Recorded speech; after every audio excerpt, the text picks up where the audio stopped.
Hello and welcome to our midweek conversation of First Baptist Sweetwater, where we strive to be the first responders of God's love. My name is Jerry Hendricks, and I'm here with my first mate, Teak Hamilton.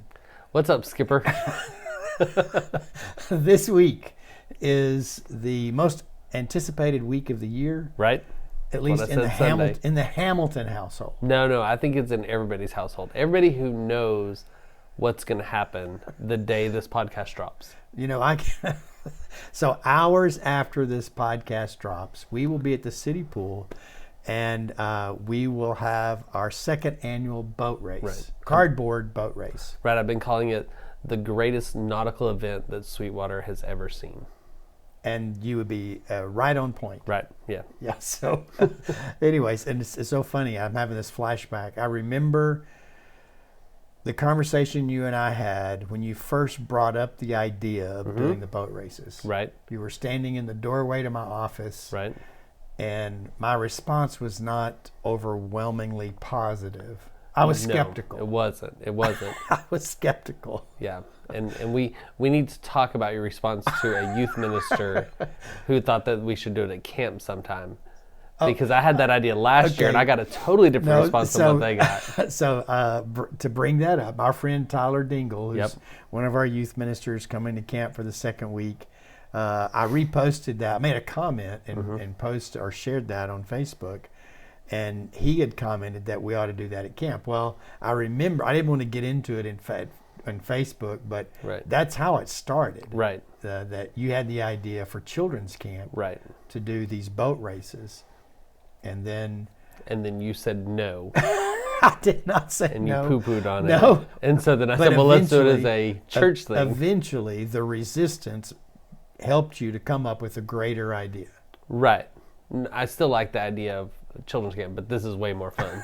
Exactly. I have more time to do it, and I get to, be in a boat. There you go. Well, and we had 2 people asking to be on our team this year. Only 2. Only 2, because they didn't read the rules all the way where it says you had to be in the household or part of the household. Oh. So, but I'm sure we could say we're all a part of the family of God, so it counts. Well, don't want to bend the rules, Teak. We're Stacy and I are bringing it this year. We're breaking out even special created uniforms for it. Oh my goodness. Yeah. Okay. Well, we figured we couldn't be true nautical experts without matching uniforms. Well, I can't wait. We also have the same problem as last year, that we've got to figure out how to get it out of the house to get it over there, and then getting it up there because it's a long walk. Yeah, and it has to ride on top of the Jeep. Yeah, Stacy doesn't like making that walk with that carrying. No, it's heavy. Well, it's last year was fun, and I'm looking forward to this year. Sherry and I plan on being there and enjoying the festivities. Good. I don't know that. I guess Sharon was probably there last year, but anyways, looking forward to it. I think everyone was there watching for the who was going to sink.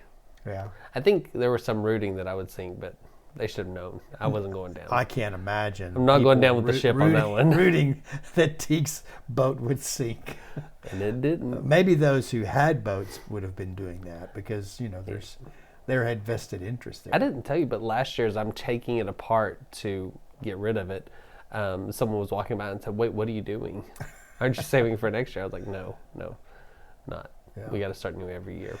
Well, on Sunday, in the middle of your enthusiasm, and this is a little bit of a new routine for us, me as interim pastor, and you assuming the announcement role at church. But in the middle of your enthusiasm, I thought for a second that you were talking about Advent. Because you're talking about the most significant, you threw me off just a bit. Right. So well, I was trying to get at it so people would understand how big this event is for Sweetwater, that it is the most talked about event in Sweetwater for this week. Well, I think that you have a lot of favorite weeks. Oh, I have a ton of favorite weeks. I think it's boiled down to that. I definitely do. Yeah, okay. I do. But this is my favorite July 12th summer event. Okay, there you go. There we have it, and I guess we can move on now. Anyway, Sunday, we had a great time Sunday, a great time of gathering together, seeing folks. In summer, we realize that people are in and out doing a lot of different things, as well as us. But It's always fun when you kind of have that central gathering place on a Sunday. And I've particularly enjoyed it. I mean, not being here throughout the week, getting to see folks and learn as much as I can about what's going on. But enjoyed the day very much. I love there was a different sense for me in preaching that passage. I don't know why I got into it as much as I did. I think in part was it seems so different when you consider how Jesus was approaching that the crowd at that particular time, and so I enjoyed kind of diving into that and looking at that a little bit. The lectionary passages are so, for Matthew, not disjointed, but so weird. Yeah. Like 1 week you had 2 verses, then you have a week where it's split into same chapter, but it's like 3 verses, and then it skips like 10 and goes, and man. Well, makes for a lot to have to talk about. And they're in two different places. And so what I ultimately did, so I'll write what we're going to use ahead of time, and then once I started opening the commentaries, I saw different ways that people had segmented it. And so I went with that for the outline rather than, so I'm not sure how well that synced up with the readings that we put out. I know that it covered that area of text, because it was in 2 sections, I think. Yeah. It was a real long text. They do that several times. I cut part of that first half off and included the second. But just wanted to kind of get into, Jesus' response to the people. And, I think it's one of those things that I try to be aware how we communicate to unbelievers. And I think 2 of my experiences that have helped me be more attuned to that are, first, being a church planter, where you're not just, existing off people who've been in church and want to do church, whatever do church means to them. And the other is from a business perspective, and trying to communicate to people what you're about, what your business is about, what you're selling, or whatever else. The messaging there is really important. And one of the things that I'm so aware of is how often we're saying things that we want to say. And it may not be, whether it's in marketing or the gospel of Jesus, it may not be what's going to be where a person is willing to hear. So we miss that, we lose our voice in that. And then, I think obviously with the world of social media, there's a lot of people talking that need to put the mic down. So yeah, you hit that hard, and it needed to be hit, because just because you have the emotion and the thought doesn't mean that you need to put it out there on social media. Right. And that would be, sometimes silence is better. I'm going to say most of the time silence is better. Well, and I think this is something in particular you and I've dealt with that has been accelerated, not just because of social media, but the COVID era, where it seemed to be where people take a different tone now. Yeah. And I think, I can speculate on why some of that has happened. What I can understand is why Christian people have fallen into those traps.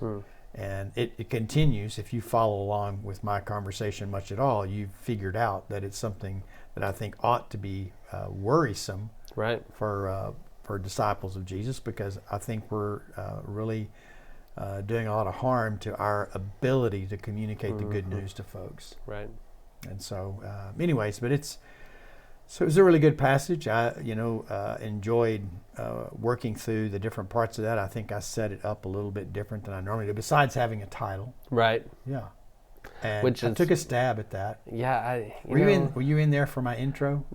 What was your intro? I just mentioned that, well, to back up, my intro was about you and I listened to Brian Zahn. Oh, yeah, no, I wasn't in there for that. And one of the things, so this started for me during my sabbatical last year, and you told me about him, and I knew that you were listening to someone, because you'd come in the office on Mondays, and wherever you're going, I'm hearing this talk, and so I followed up and started listening to him, listened to a couple of his books, read one of his books, But primary reason I follow him is because he uses the lectionary. Right.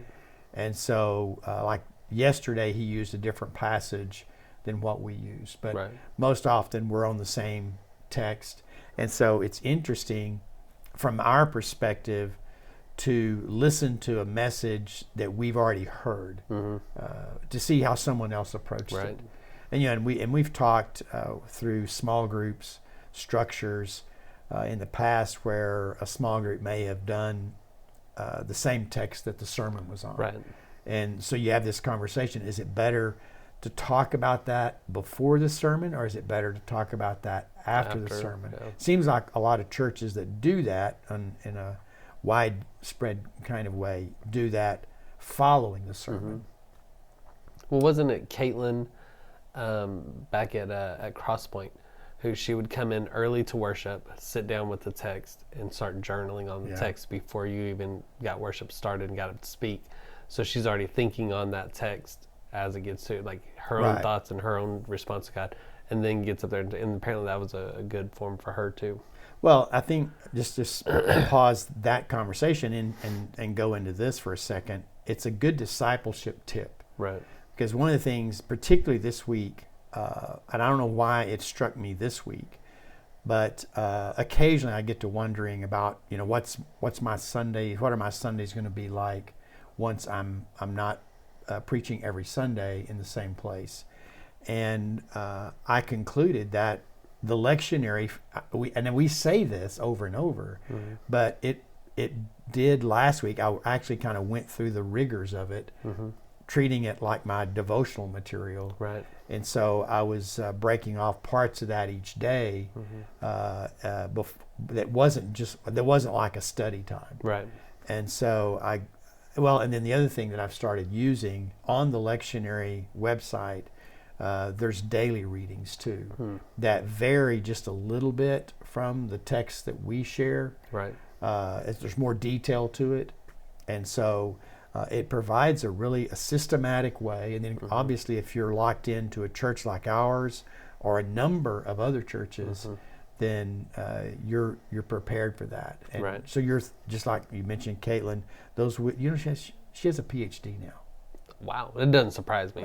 Girl's smart. Yeah, I know. So, but anyway, that was a sidebar for sure. She probably listens to our podcast. I'm sure that she does, or wants to start listening now that we've dropped another name. Yeah, I like that. So, but yeah, so it is interesting how that Tika and I don't just talk about these things, but they become a part of the practices that we have and we share, and it is a good way for a family or for an individual to stay on track with something. And it's so much easier now because there's so many resources out there. We use Vanderbilt's version of it. They have art, they have prayer that goes with it. But I mean, even if you just like we use the Book of Common Prayer, or before internet, you probably use that. And so it was, you had to find it in there and where you're at next. But it's really easy with the online. The other thing that's helped me is we attended First Baptist Abilene, and so we get their weekly newsletter, and they use lectionary. Their new pastor uses it pretty much exclusively, and so they have a email drop on I think Thursday or maybe Friday that is setting up Sunday. That's pretty much exclusive to Sunday, the conversation or the way he's going to approach it, which I thought was real interesting. Something that I would have probably done had I still remained as pastor. Get you thinking about it. But so a lot of ways to approach that, but just another thought or reminder as far as the system and structure that we have created here that we live in and operate through, which is, it makes sense because it recognizes the Christian calendar, all the Christian dates, and it keeps us in a rhythm of study in that, and I think it's a really good way for us to hear things.